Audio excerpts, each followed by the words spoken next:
All right, so I think we'll just get started.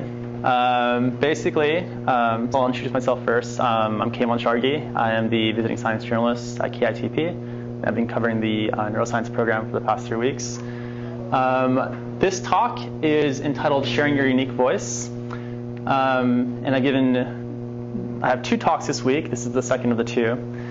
Yesterday's talk focused on, so they have a common theme. The theme is basically how to use online media as an entry point for the public to connect with you and your research. Yesterday's talk focused on how photos and videos uploaded to media sharing sites can act as entry points to your research. Today's talk is going to focus on recording homemade videos that feature you on camera to communicate directly to the public. Hopefully it doesn't sound too scary. Okay, so the main idea behind this talk is communicating your unique voice to the public. So what do I mean by your unique voice? Well, this idea actually evolved out of a conversation I was having with James Fowler, who is a professor at UC San Diego, who studies social networks. And during our conversation, he made this great remark about what it means to be a scientist. And he says, "No one else in the world has ever thought of things the way you do. You have a unique voice, and the goal of the scientific enterprise is for you to communicate that unique voice and contribute to the social enterprise of science." Okay, so lucky for you, as a scientist in this time, you have a unique opportunity to contribute to this social enterprise of science and reach virtually millions of people online, because the powerful combination of video and new media platforms provides you with all the tools needed to communicate that unique voice. All right, so what are the tools that you need? Well, at a minimum, you can do this with a laptop, with a built-in web camera, and a built-in microphone. And then you can utilize free new media sharing platforms, which like a video sharing platform like YouTube, or if you're part of social network, you can use something like Facebook, which allows you to upload free videos. So let's take an example of how these tools are being used. So here is an example of sharing your perspective. So this video is from a new media campaign I launched in partnership with the National Science Foundation. It's called The Sizzle of Science. And basically, part of this campaign, we asked scientists to respond to the question, what is the sizzle of science? Very open-ended. In this video, astronomer Seth Shostak will give you his response.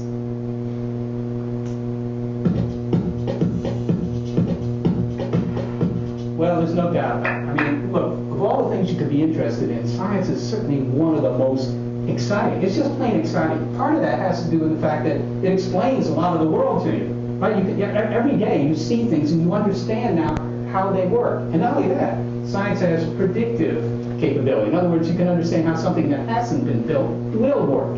I can't think of any other form of human endeavor where you get that kind of power. It's just extremely interesting. And the other thing about it is that it's big picture.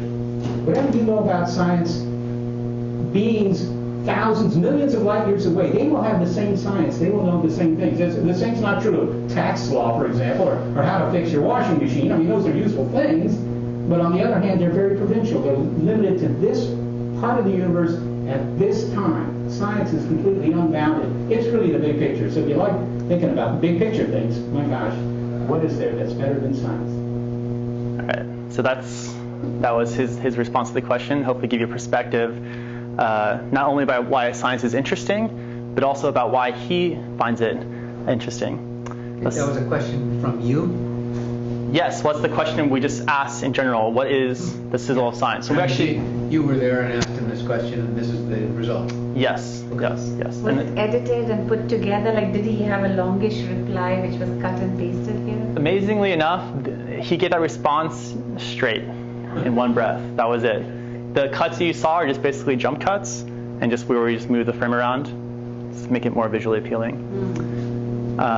Let's take a look at another... What did you call it? Jump cuts. Oh, jump cuts. Yeah, jumps. Where it jumps around on the frame, right? It looked as if it was further away and closer, but no. Yes, that's part of the editing magic. Let's take a look at another example. This is providing an explanation. This video is from nobelprize.org, and they launched a series called Ask a Nobel Laureate. So there's a question that you'll hear, and a scientist will give a response to the question, and you might recognize the scientist in the video. That's the questioner, not the scientist. Hi, I'm Rebecca, and my question is, what would happen if we traveled over the speed of light? Hi, Rebecca. So you asked what would happen if you could travel faster than the speed of light.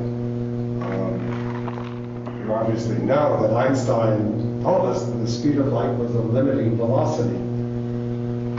And what that means is that you can't travel faster than the speed of light. And the reason you can't is that it would take an infinite amount of energy to speed you up to the speed of light. So, we accelerate protons in these big accelerators and smash them together. The protons in these big accelerators, with enormous expenditure of energy, have been accelerated to almost the speed of light, 99.99999% of the speed of light. And that requires a lot of energy. But even to go from that velocity, which is very, very close to the speed of light, to the speed of light would require another infinite expenditure of energy. So you cannot be accelerated to the speed of light unless you have an infinite amount of energy to spend. The only thing that does travel at the speed of light are particles, which have no mass. And they always travel at the speed of light. Now, people have hypothesized that there might exist particles, which we've never seen, that travel faster than the speed of light. And imagining such objects immediately gets you into all sorts of problems, given everything else we know about how the universe works. Given such particles, you could communicate backward in time, and that leads to all sorts of causal inconsistencies. You could go back and do things in the past that would change the present, which doesn't make sense. So most of those ideas are not taken very seriously, and it is, as far as we know, going to continue to be impossible to accelerate ordinary matter to velocities of light, not to speak of velocities faster than the speed of light. All right. So, of course, everyone knows who that was, right? KITP director David Gross, appearing in the video.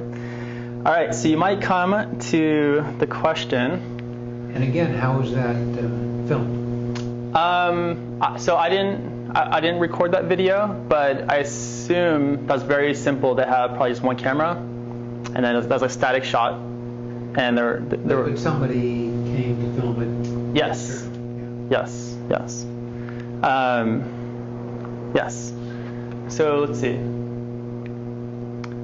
So what should I say in my video? If you guys are thinking about making your own video, what are the possible things you could say? Well, actually, I mean, basically, you can just say anything about your science, any perspective, any kind of inspirational idea, whatever it is that you want to communicate to a general audience.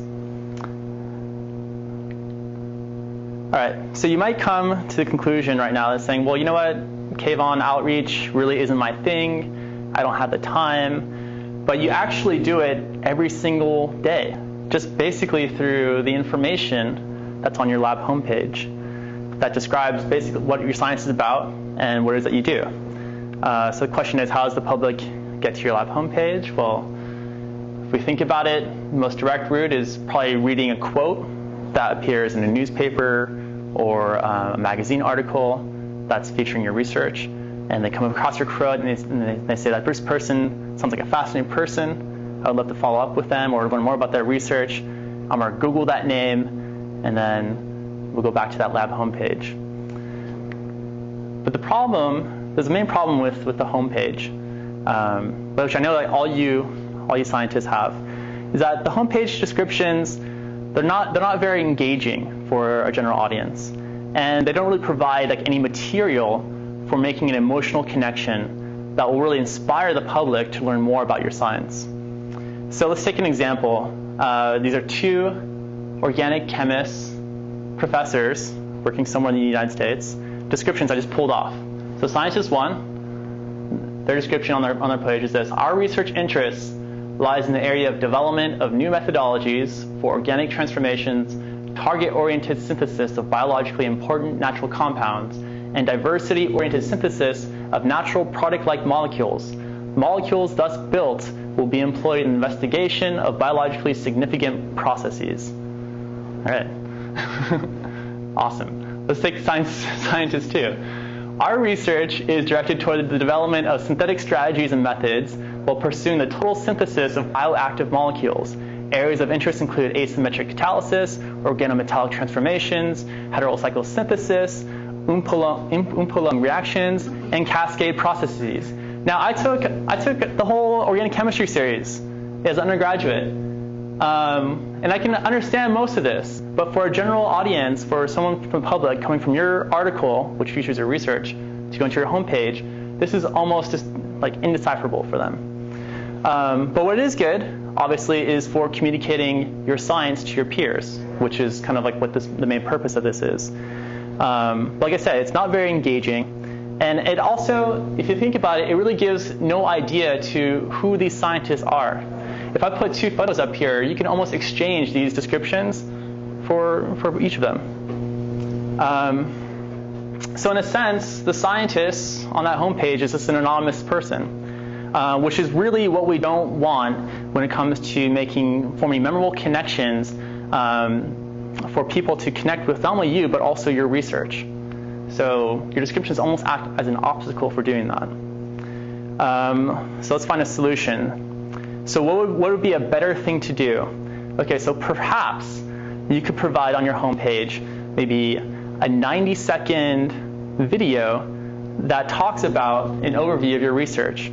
So here's an example of UC Riverside professor, she's an astronomer, Jillian Wilson, and she talks about her science in a very accessible way in this Meet the Faculty video. Let's take a look at it. She looks pained. Maybe they should have chosen a better freeze frame for the YouTube thumbnail, but let's see, look.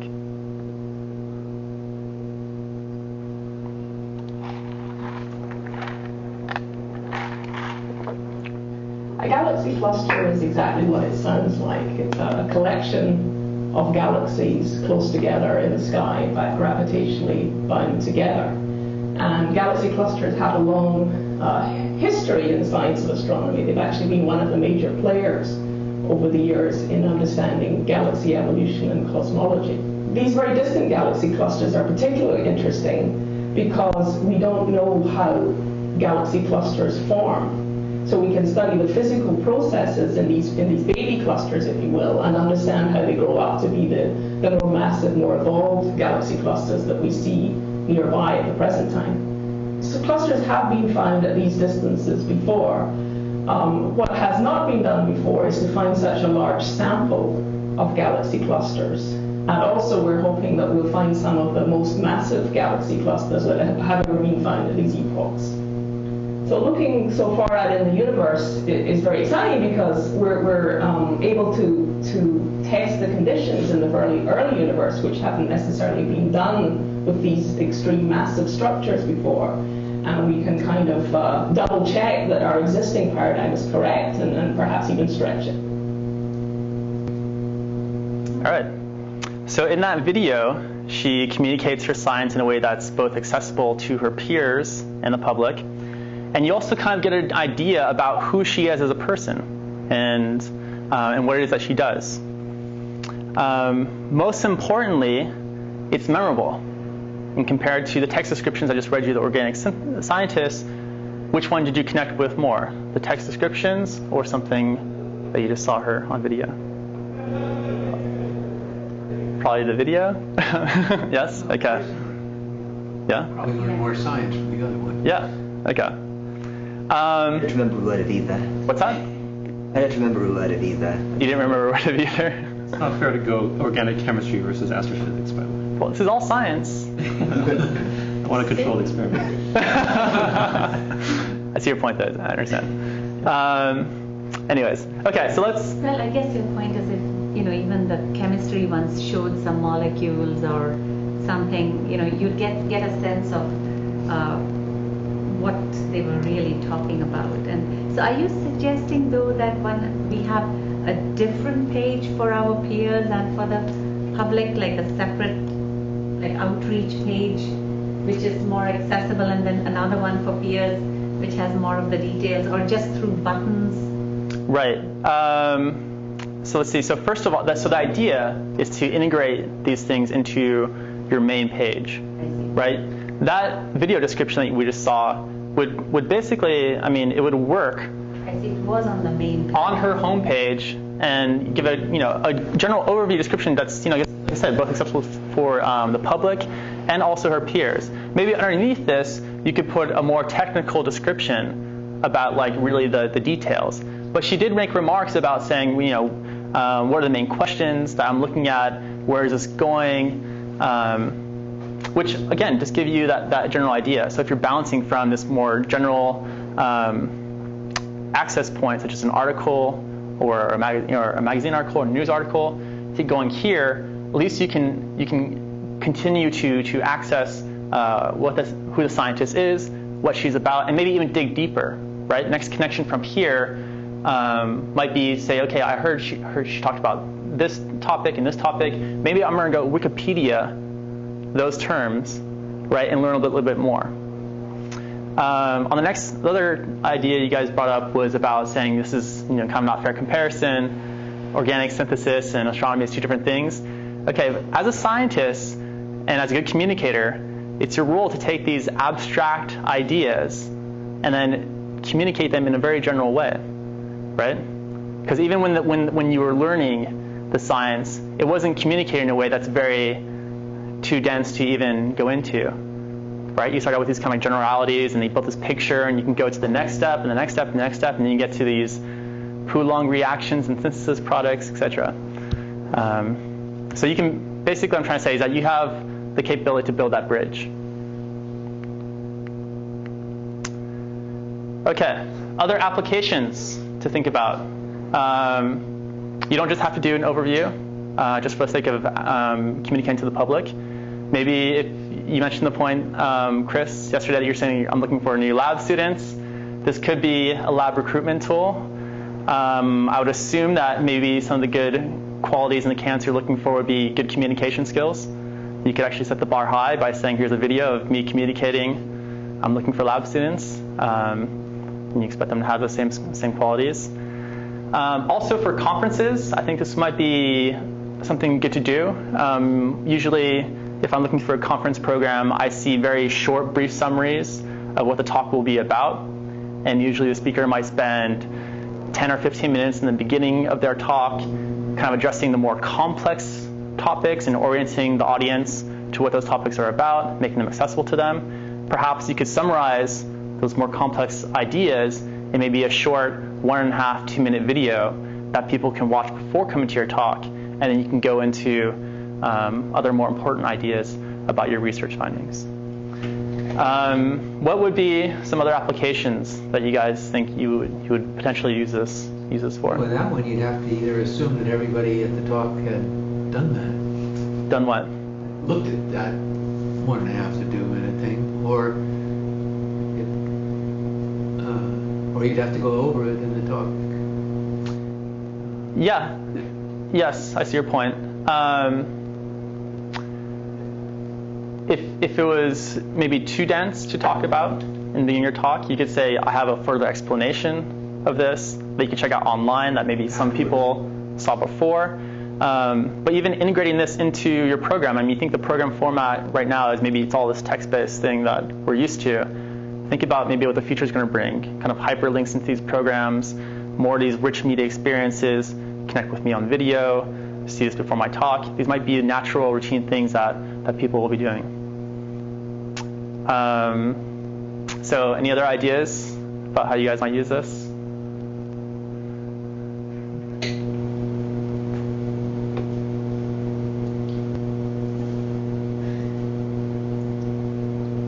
So let's. You might be able to communicate with audiences like high school students. Sure. Yes. That's a good idea. Usual sort of the standard outreach targets.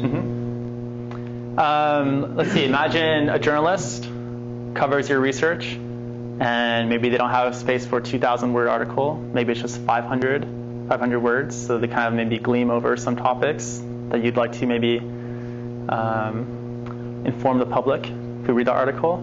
So maybe if you're on their website or on a social media network where they have a fan page, which is basically just a profile page for organizations or businesses or institutions, you could say, hey, here's a video of me talking about something that this journalist didn't cover so much in depth, but I think it'd be really fascinating for you to look more into. And I'm going to explain it for you in 2 minutes or such. Would a journalist typically be responsive to including that information in whatever they wrote? Again, I mean, it doesn't have to appear in the article itself, but within social networks. Well, I mean, a reference to the sure. existence of. Yes. Such as yes, and I mean, you're basically talking about inserting a hyperlink, which is something that's very obviously easy to do at the end of the article. Even a couple of days after the article comes out, you don't have to have it ready for that same day. You could say. How do journalists feel about doing that? I'm sure. I mean, basically, I'm sure every different magazine or news outlet handles it differently. But I feel that they'd be very receptive to it, especially when it's like saying I have a video of something that might be interesting. People love, I mean, these news outlets we were talking about yesterday, they don't always have access to capture video or rich media of the scientists who are doing their research. So by kind of offering that, it might be incentive not just to cover the research, but also come another bonus to the article. Good question. There's one question about interest. I mean, we're assuming that there are lots of people out there who are really interested in, the sorts of things I'm doing, and therefore I should put in. Yeah, and that they really would like to get them interested in it.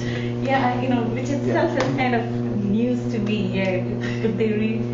And so my question is, I can understand space, genetics, certain things. People are just naturally excited about. But I'm not really sure a lot of things that, let's say, condensed matter physics covers, which could be made exciting. I'm not saying it cannot, but it takes some special effort to say a crystal is an exciting object, etc. But then, I mean, does it have a place? I mean, should we be spending all this time trying to make it accessible and so on? I guess your answer is yes, but... Yes, my answer is yes. But I think you have to think that, I mean, the reason it's not accessible is maybe because you haven't provided those perspectives that allow that kind of point of entry, right? So everyone, think, for example, like NASA, right? Everyone, if I ask anyone on the street, hey, what does NASA do?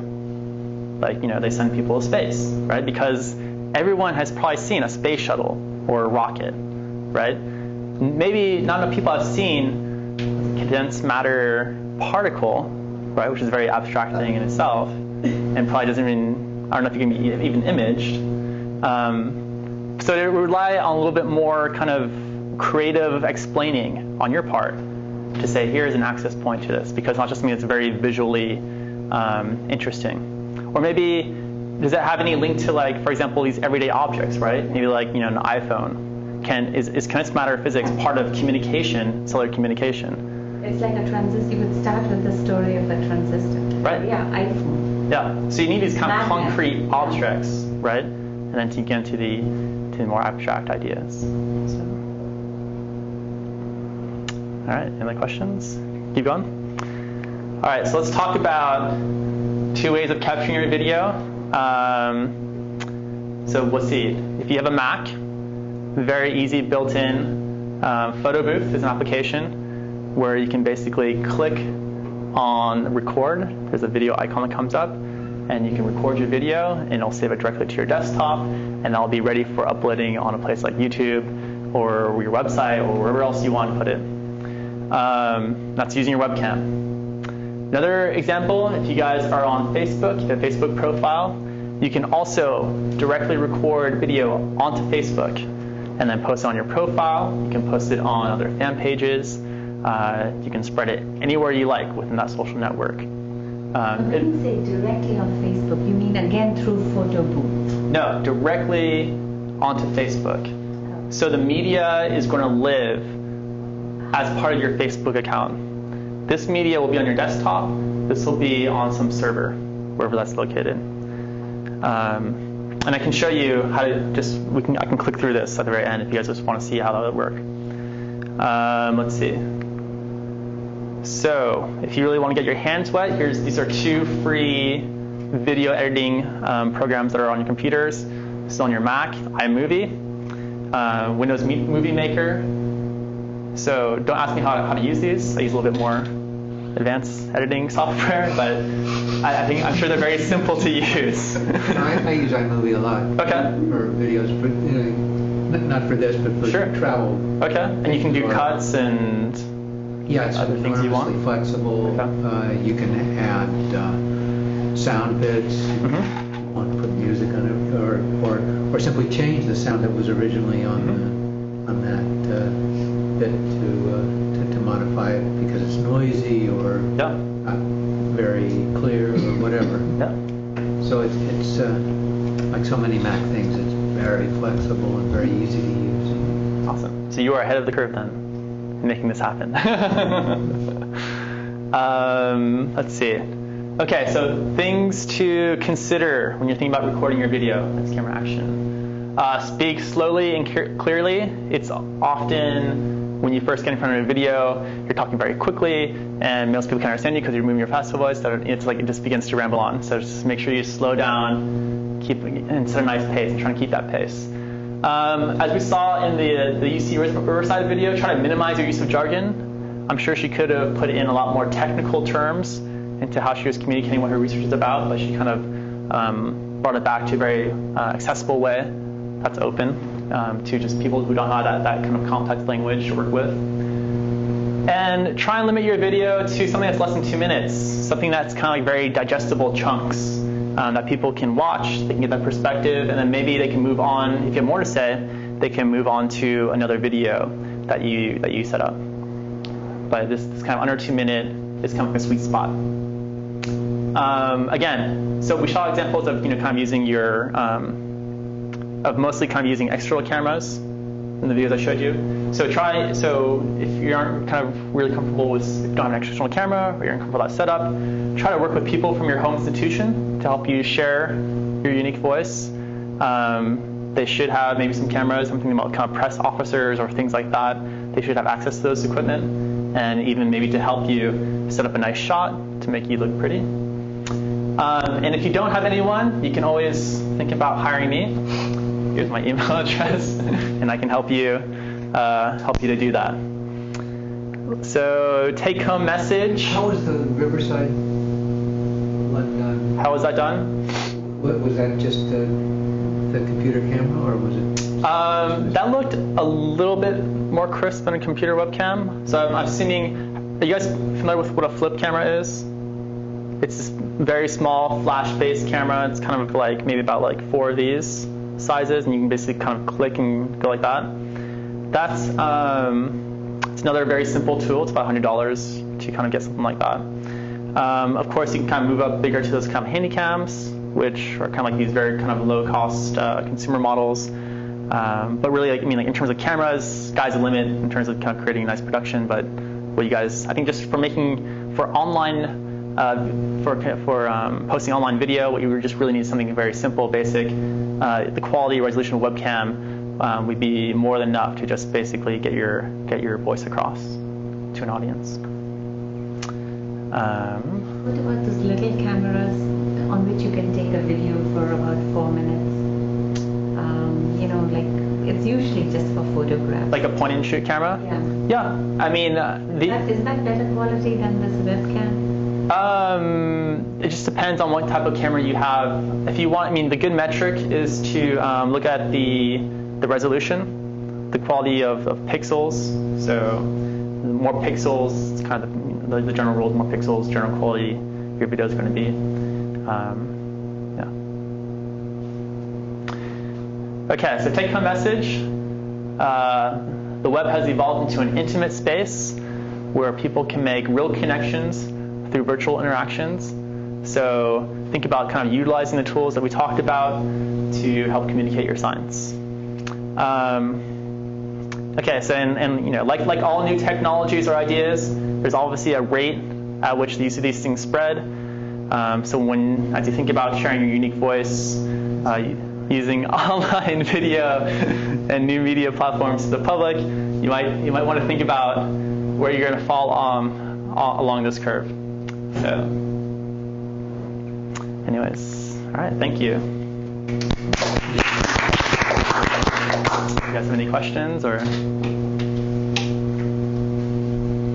mean, it's not completely clear to me that the video is a better way of getting these things across than just sort of taking the jargon out and just putting in the text. I mean, you can hyperlink and it seems like an equally flexible thing to do, right? Because I mean, so you're comparing sort of very jargon-laden text with a very jargon-free video, but I mean, it's not clear to me that it's the jargon that matters rather than the media. Sure, but what would you say is more engaging?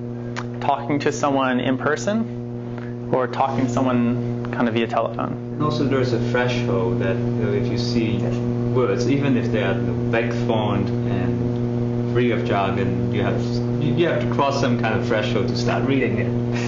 If it is a video, you have a tendency to just click the play button. Well, I'm just not a video person. Well, my concern is a little bit like, okay, you open up this possibility of interaction. Right now, imagine, suppose you put up a great video, and people now start sending you email. Sure. I mean, yeah, that worries me. I mean, why would that worry you? Suppose another quote on archive is always more worrisome when you have to find something. I think your earlier point is a very good one. People from time immemorial have looked up at the skies and wondered, and if you talk about astronomy, you get an immediate audience. And we noticed that in our teachers' conferences. You have one on black holes, you can get inundated. Sure. Or interestingly, on string theory, for reasons that escape me. But anyhow, it somehow has this appeal. Or you mentioned genetics, and I think we have an upcoming one on biophysics, and again, the response has been very enthusiastic. We had one on high temperature superconductivity, which you'd think was a tremendously interesting subject. It just fell flat. And there may have been other reasons for it. I think there were, but it was also partly the subject. And we find it fascinating.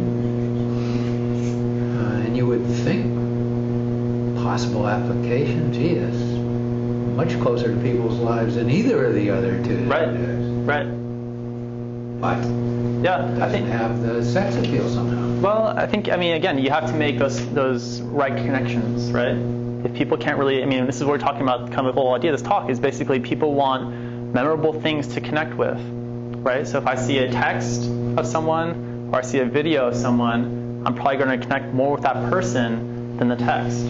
So if you're saying, this science topic is not sexy, it doesn't have that sex appeal, well, you need to connect things that are in the real world examples that people cannot just so they can access what those real ideas are about. And you can get them to thinking on that kind of abstract level.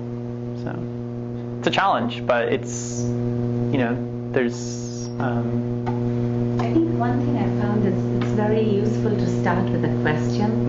I'm not talking about this media. This is something quite new for me. But like in a talk to undergrads, which is kind of the level that most public that I have done is an undergrad level. But something like say, how can a laser cool atoms? And that laser cooling, that at once gets everyone's attention because they all think of laser as something hot, you zap things, and are you going to tell them that you can cool it? And cool it below any temperature you can ever imagine, and that gets people quite excited. But you're right, somehow some connection has to be made. And practicality somehow, even though we think should be important, doesn't seem to. I think because people see that as everyday stuff, they want to live in another sort of hyperspace. So that's why string theory is so exciting. Or black holes. Or black holes, right. So what's like the most exciting thing about your research, would you say? Well, this laser cooling is an example. All right. So how do you make that accessible? What's, Look at Bill Phillips' public lecture. Yes. No, but give me a perspective, like laser cooling. All right. So connect laser cooling with something that, like, I still don't understand what laser cooling is, but maybe there's an example of the real world that you can bridge that for me. Like a superconductor? Yeah, it's too big for me still. Too big? General public. I think laser cooling sort of Doppler effect based, so that you could start off that way, but I mean. Yeah, but that. Doppler effect is already a jargon. Why do you think we want to get to the general public? Yes, I think that wasn't clear. Why is it important? I can see why one would want to get postdocs. Okay. I can see why one would want to interest graduate students or undergraduate students to go into graduate. Mm-hmm. And I would see why, but I'm not quite. I didn't get why I want to get to the general public. So first of all, I mean, this talk is geared towards accessing the public, right? I mean, just from a talk standpoint. But to answer your question, I mean, like, science is such a fundamental part of all our lives, and it's really by having access to different perspectives that we can kind of really connect it in our everyday world. So why is that important? Well, I mean, if you think. Why is it important to me? Why is it important to you? Well, the long shot, NIH get a lot of funding and NSF not much. And one of the reasons is that people get sick, and they know that it's very important to get their health, improve medical technology, and so on. But that's true. But you're not going to. I mean, I happen to, talk to the NIH, so it's okay. But it doesn't strike me that one's going to make any major impact with this kind of communication thing. So I would disagree with that. I think, I mean, basically, if you think about it, one conversation can be inspiring, right? So you can, in any moment this can happen, not just in a talk format or wherever in the world, but like you can come across one thing that's maybe taken you to the next level of your life. Does that make sense? I kind of agree with you that, maybe one way to think about it is thinking, let's say, about a high school, right, or younger kids, and you want to sort of, and they have so many options today in the world in terms of jobs and careers they could choose, and of course they should explore widely, but here is another way to, gone are the days when people, like when I was a kid, we would read a lot and our information was mainly coming from books.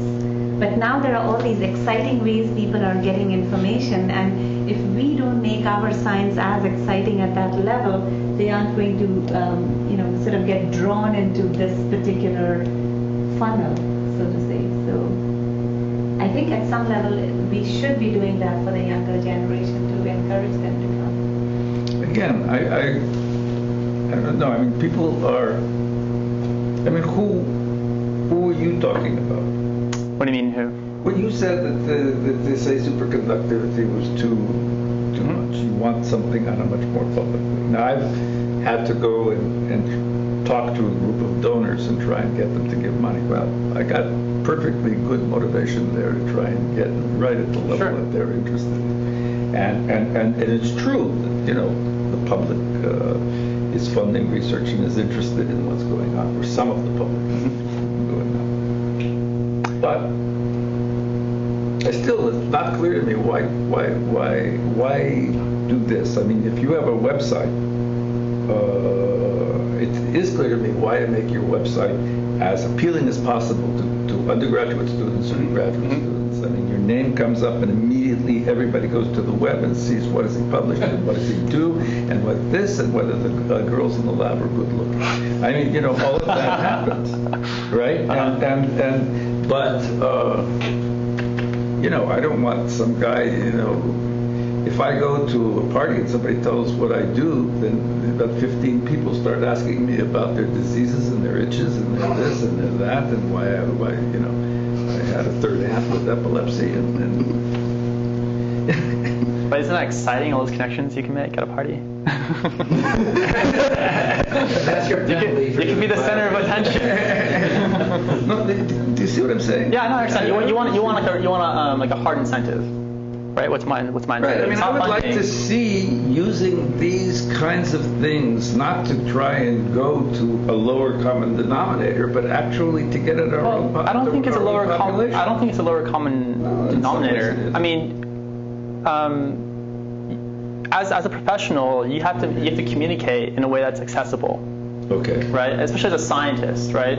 You start overloading people with these kind of like more complex terms, it's like an immediate attention light switch. It's like, no, I'm like full blown here. Sure. I can't take it. And if you think about, I mean, just in general, like the kind of scientific literacy of, improving that for our nation, and how much of scientific literacy is actually linked to public policy, right? And laws are put into place, right?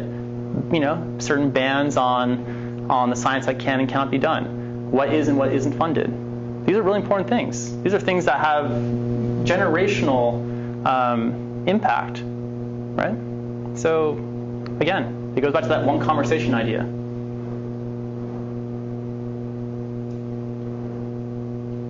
I'm not convinced. No? Not sold yet? All right. No, I mean, I'm convinced that, that one has to try and catch the ear of congressmen. Or their aides, or things like that. I'm sure that people have to be involved and engaged. But at this level, putting, a thing, unless it's within some kind of an organized framework of a university, for instance, or an institute, in which they say, here's who we are, and these are the people, and they're organizing it in such a way that now the public is directed in some sort of a thing, and everybody has an organized role in this kind of thing. But just putting it on your site, and that's it. I agree, but I think if you go back to that UC Riverside video we saw about meeting the faculty. That was an organized thing, wasn't it? Exactly. It was an organized thing. And again, they might be part of this group right here, early adopters of using new media to communicate. And I would bet you, next 2 to 5 years, what you're going to see is that larger groups are going to be doing this organized communication using video, social networks, whatever else to get the word out. And I think in a way what you're saying is it has to start at an individual level. Let's suppose my university decides we are going to highlight some of the activities in the department or in departments on some organized website.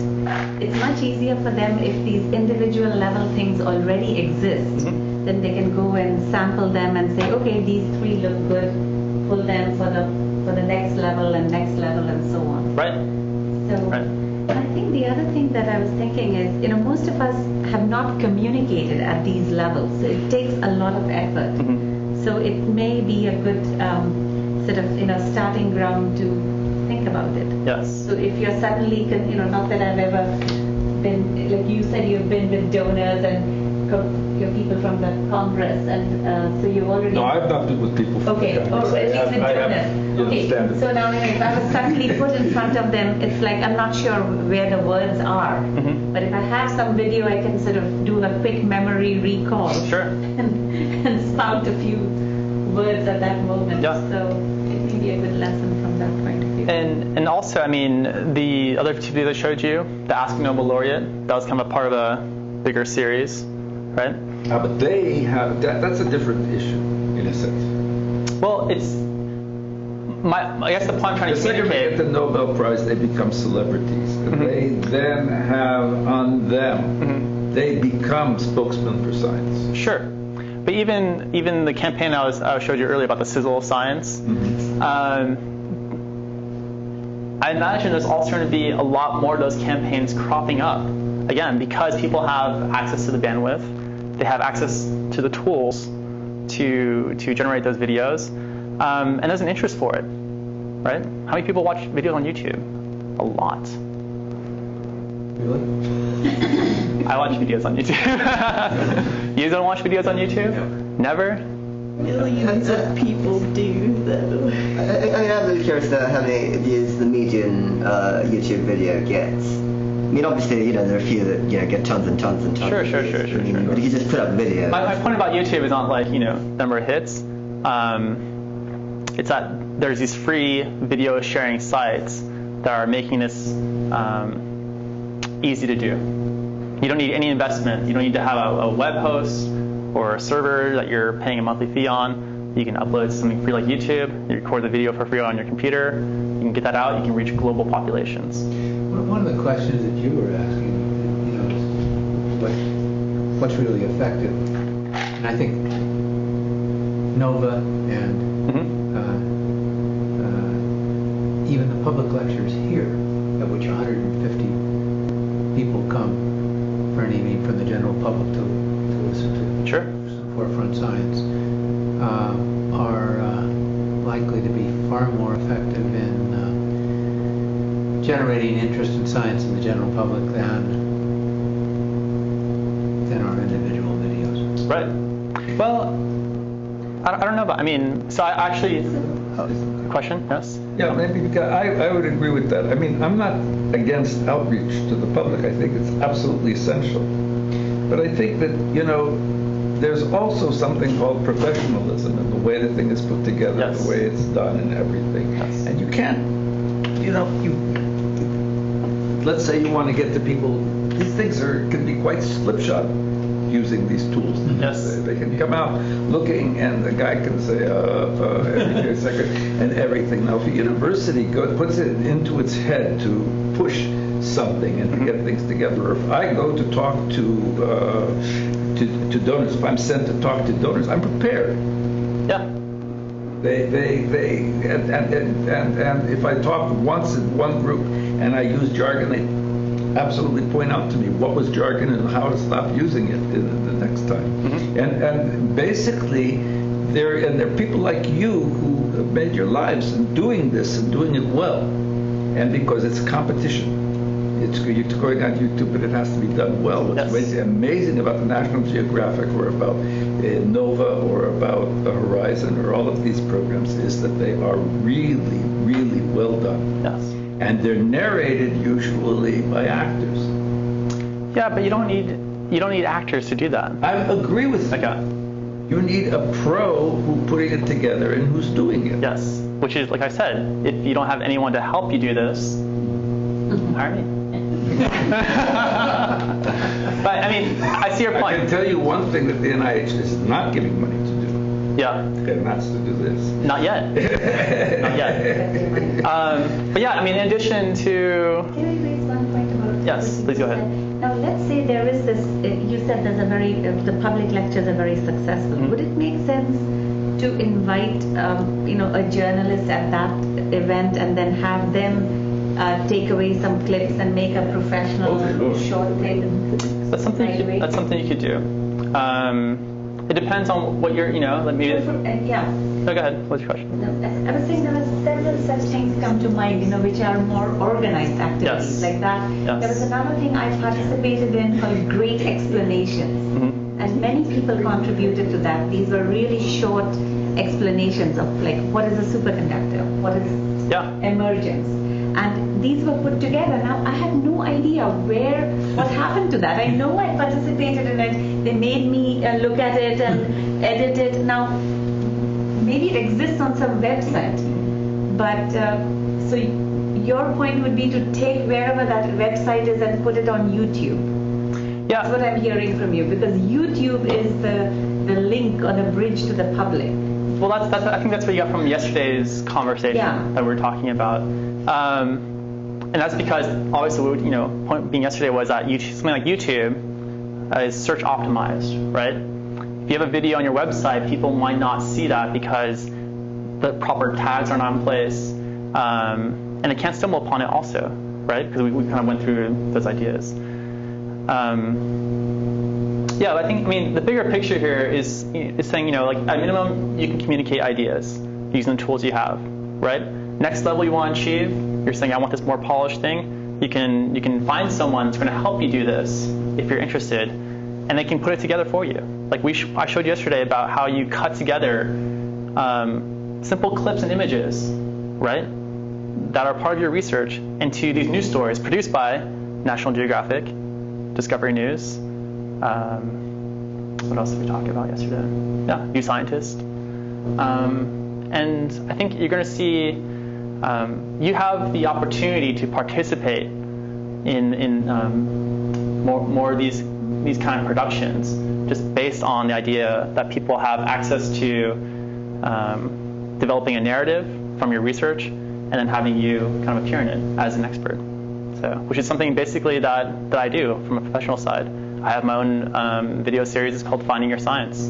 It's just it's similar to kind of like this, low budget Nobel production where I talk to scientists, I gather their media assets, and I put a nice polished video together that's kind of accessible for a general audience. Any idea who the audience is, or how, who is accessing it?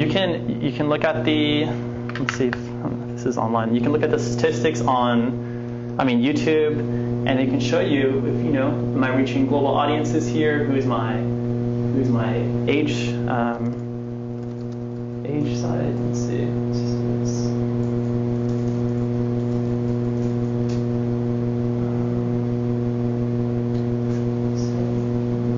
So this is yours?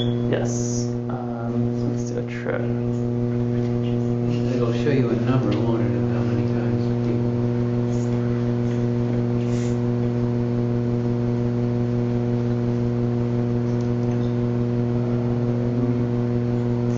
Anyway, so actually, the metrics aren't popping up here, but anyways. Oh, yeah. So yeah, said yeah. Finding your science. Finding your science. You guys want to see? You want to watch episode? You don't have to. It's 2 minutes. Yes. No. Sure, it's 2 minutes. After all, it's on YouTube.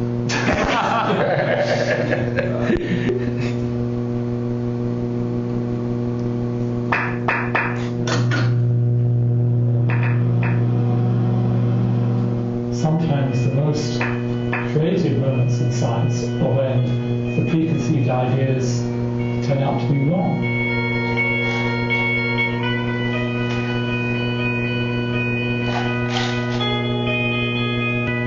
In the 19th century, people were convinced that space was filled with ether. What happened was that this failure to discover the ether, which would have been in some sense an absolute, led us to this much more flexible idea about the way in which science should operate. And the answer, of course, is special relativity. Relativity is an incredibly powerful idea. It gave us the idea that we should think of time as being a fourth dimension and explains to us how we can understand all our observations without having any ether. So it could be the same thing with the Higgs boson. Maybe that's the next ether. Here we are all telling ourselves we expect to find this unseen particle. Perhaps it would be much more healthy for the field if we discovered, no, it doesn't exist. Something else gives masses to the elementary particles. One way of avoiding having a Higgs boson may be to postulate an additional dimension or more of space. So it comes back again to the idea that space is not what we think it is, but is actually a more complicated object. One of the main things we're going to be trying to do with the LHC is look for this Higgs boson or whatever does its job.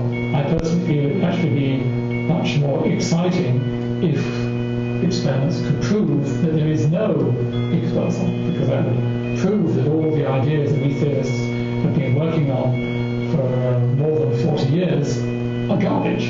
That would be very exciting. But somehow I think they're in a